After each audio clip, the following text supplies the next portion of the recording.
Olá, turmas dos quintos anos, estamos de volta para mais uma aula de matemática. Hoje nós vamos estudar e conhecer um pouco mais da história do sistema de numeração romano, que nada mais é do que o uso, de letras, de algumas letras do alfabeto para representar os números. Então, vamos lá na nossa aulinha de hoje aprender mais algumas coisinhas sobre este sistema de numeração. Os números romanos, eles fazem parte de um sistema de numeração que usa letras maiúsculas do alfabeto latino. Na Roma antiga, os comerciantes, eles quiseram aperfeiçoar e facilitar a forma de calcular. Então houve o desenvolvimento de um sistema único de numeração, ao qual se utilizava das próprias letras do alfabeto.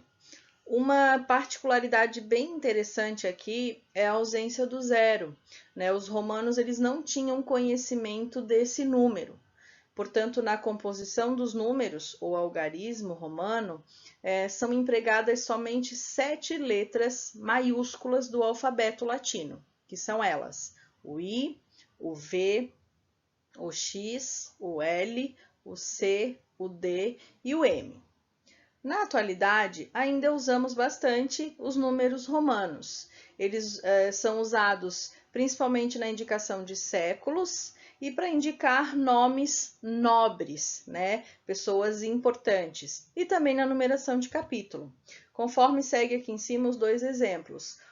A indicação é do século, né? E o outro exemplo aqui, a indicação de um nome nobre, né? Do rei George e também do rei Eduardo, rei George VI e rei Eduardo VIII. Então, aqui temos dois exemplos ao qual usamos os números romanos ainda.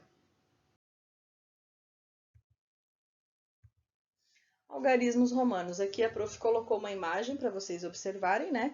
Como exemplo, como se constrói os números romanos. Temos aqui o 1, o 2, o 3, o 4, o 5, o 6, o 7, o 8, o 9, o 10. Aí vamos para 50, 100, 500 e 1000.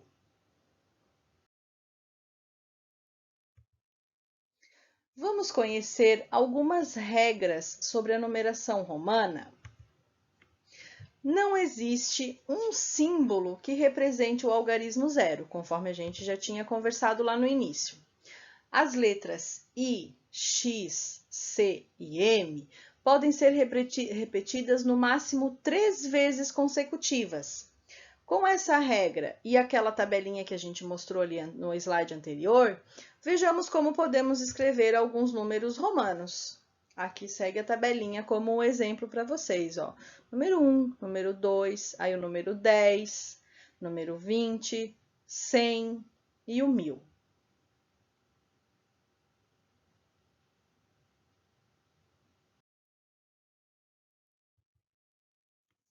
As letras I, X e C podem ser escritas na frente ou atrás de outras. Quando elas forem escritas na frente, devemos somar os valores delas. Agora, se caso elas forem escritas atrás de outra, devemos subtrair o valor delas. Observe que nos exemplos seguintes, as letras estão localizadas na frente das outras. Portanto, vamos somar os seus valores. Olha só, aqui está na frente. Então, nós somamos o 5 mais o 2, igual a 7. Então, VI é igual a 7. Aqui também, o X e 3i. X, I é igual a 10, representado pelo X, e o 3 representado pelos 3 Is, que dá 13. Aqui também, C, X, X, X. Temos o 100 referente ao C e o 30 referente aos 3x. Então, 100 mais 30 igual a 130. Aqui temos MMCC, que representado pelo 2000, o MM, mais o 200, o CC, fica 2200. E aqui, o D e o 3i, 500 mais 3, que forma DII igual a 503. Então, sempre que as letras que foi mencionado ali, o I, o X e o C, forem localizadas na frente de outras, a gente soma os seus valores. Agora, cada letra está atrás de outra letra. Aquelas letras que a gente viu ali no slide anterior, elas estão atrás. Então, devemos subtrair os valores, conforme segue aqui, ó. O I está atrás do V, então é o 5 menos o 1. Então, IV é igual a 4. Aqui o I está atrás do X. Então, eu tenho 10 menos o 1, o 10 representado pelo X e o I representado pelo 1, que é igual a 9. Aqui eu tenho XL. Eu tenho 50 representado pelo L e eu tenho 10 representado pelo X. 50 menos 10 igual a 40. Aqui eu tenho CD. O 500 representado pelo D e o C representado pelo 100. 500 menos 100, 400. E aqui eu tenho CM, o 1000 representado pelo M e o 100 representado pelo C.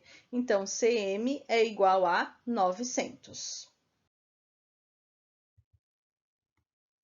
Embora tenha resolvido muitas questões, o sistema decimal se mostrou ainda mais prático.